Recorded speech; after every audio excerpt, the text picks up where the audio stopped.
Dad, you almost ready? The Santiagos are very punctual. Already out of the shower. Chill, bro. Don't call me bro, I'm your son. Okay, dude. Dude is not an improvement.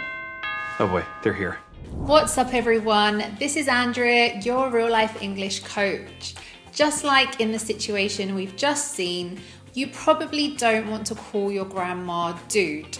That's why many people end up using sir or ma'am to show respect, but these words are not always the best choice. However, depending on the situation, words like dude, babe, dear in the US, and sweetheart, mate, darling, or pet in the UK may add a friendly tone to the conversation. When we think about becoming more friendly or polite in English, this can be tricky. For example, unlike other languages that have different pronouns to express this idea, English only has the word you to refer to another person, be it your BFF from school or your 70-year-old grandpa.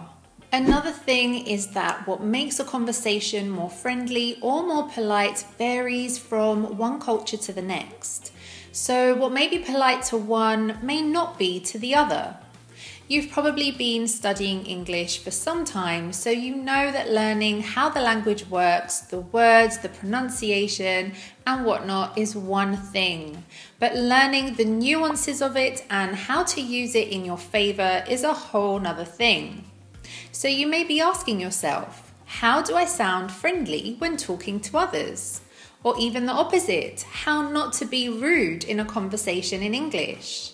In today's lesson, I'll share strategies you can use to sound respectful and friendly in 3 different scenarios: when writing, on video calls, and in informal conversations. So just like Banula, you'll be better able to understand fast English, be understood by anyone, and connect to the world. Our first scenario is how to sound friendly when writing. Let's start with a quick question. How would you read this message? Is this person excited, happy, angry, stressed? How do you know? When we write, we tend to lose some of the most important characteristics of a conversation: tone of voice. The tone is when emotions are expressed through our voice rather than words. Using emojis to convey tone can be very useful in this scenario. That first message didn't have any clues about how the person was feeling, so I read it like this. I need to talk to you. Let's meet at John's at 4. Now, if that message has been sent looking more like this is how I'd have interpreted it. I need to talk to you. Let's meet at John's at 4. Big difference, right? However, this message looks like a conversation between 2 friends. You wouldn't write it like this if you were sending it in the workplace or to an acquaintance. That's why tip number 2 is use modal verbs. This works for speaking too. Instead of using imperatives or even the present simple like in give me the sugar please or I need your help, rephrase the sentence to add a modal verb like could, would, should, etc. Let's take a look at this in different situations. Taking a message for someone. Instead of saying, give me your name, you could say, could I have your name please? When asking for help, instead of saying, I need your help here, you can say, can you give me a hand please? Accepting an invitation to go somewhere, for example, would you like to join us for dinner? Instead of saying, okay, you can say, I'd love to. When recommending something to someone, instead of saying, try this drink, it's amazing, you can say, you should try this drink, it's amazing. As you can see, there are so many ways to say the same thing in English. So with people you want to be friendly with, the best option is to use the polite and respectful way to talk. Now, this lesson will be very useful when having conversations, especially when meeting people for the first time, like you would do when using the RealLife English app. We created this app especially for learners just like you to help you to practice speaking your English and live it in the real world. Not only will you be able to practice your speaking by connecting with other learners from all around the world for short dynamic conversations, but you can also practice your listening by listening to our podcast using the app where you will receive a free transcript. But the best part is you can download the app right now for free. All you have to do is visit the Google Play or the Apple App Store, or you can click this link or the one down in the description below. The second scenario is how to sound friendly on video calls. Zoom, Google Meet, Hangouts, and others are part of our lives now, especially after the COVID-19 pandemic. The truth is, when we rely on internet connection, we end up interrupting people even if we don't mean to. So if that happens, you can say, "Sorry, go ahead." This means that you are giving the person the chance to finish their train of thought. If the connection is not that good and you couldn't understand everything the person said, you may say, "I think you're breaking up," or "I think you cut out for a second." This will let the other person know they may need to repeat something they said.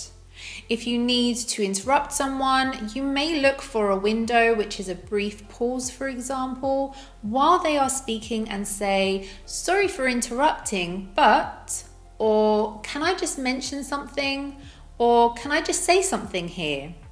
One simple way of ending a video call is to thank people for their time. So you may say, "Thank you for being here today," or "Thank you for taking the time to meet today." This means you recognize and appreciate people's time. "See you later" or "Talk to you soon" are also nice, natural ways to finish your call. Ethan recently interviewed cross-cultural coach Jennifer from Authentic Journeys, and she also shared golden tips to have successful, friendly video calls that go beyond the language. Let's take a look. When we are in a virtual space, especially if people are working in a global company, some of your listeners, beside the body language on a call, it's important to know our volume when we're speaking too. How are people actually hearing the volume of our voice? Is it clear enough? Is it loud enough without being too loud? So then again, if it's somebody in the US and you're working with somebody from a culture where they tend not to speak so loud, it might be wise to try to lower the volume because it gives a more friendly appearance to your voice. I noticed myself that I do that. I think a lot of people will actually lean in closer to the screen to try to hear you better, even though, that doesn't actually work. And the opposite, maybe if people, if they seem like you're yelling or something in their ear, maybe they'll have like a certain reaction. So it can be wise to pay attention to that. So a lot of verbal cues also go into this, I've noticed. And even working with some people right here within the US, occasionally they'll look away from the screen and do something, and they'll actually, all these are native speakers in American English, so actually verbally state, "Sorry, I'm looking away because I'm like ruffling through my papers here. I'm not ignoring you or anything. I'm just looking for the thing I need to talk with you about." So they'll actually say that, or they'll actually say, like, "I'm turning off my camera for a second because I have to adjust my shirt or whatever, and you don't want to see that." So, I mean, some people are a little more open than others. But, so long you kind of let the audience know, or who you're talking with know, like why you're looking away, or why you're turning off the video for a moment, or you're having low bandwidth, you need to turn off the video. And most people are pretty understanding with that. But if it just happens out of the blue, then people might misunderstand that. Yeah. Finally, let's see how to sound friendly in informal conversations. Genuine compliments are always a nice way to connect with people. Kudos on the "That looks great, awesome, fantastic," "Cool," whatever, it totally suits you. Another difficult situation when having conversations is to offer a different opinion or disagree with someone and still sound friendly. When this happens, try to make your expressions sound less definite and less as if you're sure of yourself. Make it sound more pleasant and gentle. Use "I think," "I'm sorry but," "I thought that," I was under the impression that, to be honest, I'm afraid I disagree, or I think differently. Be careful with hand signals. Some gestures may be okay in your culture, but they may be offensive in another country. The same is true for your facial expressions. For example, when you say something with a wink, you may come across as friendly in certain places. However, in others, people may think you're flirting with them. Be careful with the F word. When talking to close friends, you may see people using or even use it yourself to emphasize something, show indignation, or even to agree with something. But you want to steer away from it if you are talking to older people, especially in a formal setting like school or work. Now, you may still be wondering what you should do if you say something that sounds inappropriate or comes across as rude. Ethan and his guest Gavin discuss the best way to handle a situation like this. I think for a lot of people, probably the big fear is they're going to get in that situation. They're going to need some word, or they won't understand something, and they're going to like freeze up, or they're just going to be, people will be able to see visually that they're very nervous or something, they're uncomfortable. But if you're able to turn that around and smile and kind of maybe joke about, or like at least have a fun time with the fact that you don't know that, that's probably a very different experience for the person that you're communicating with.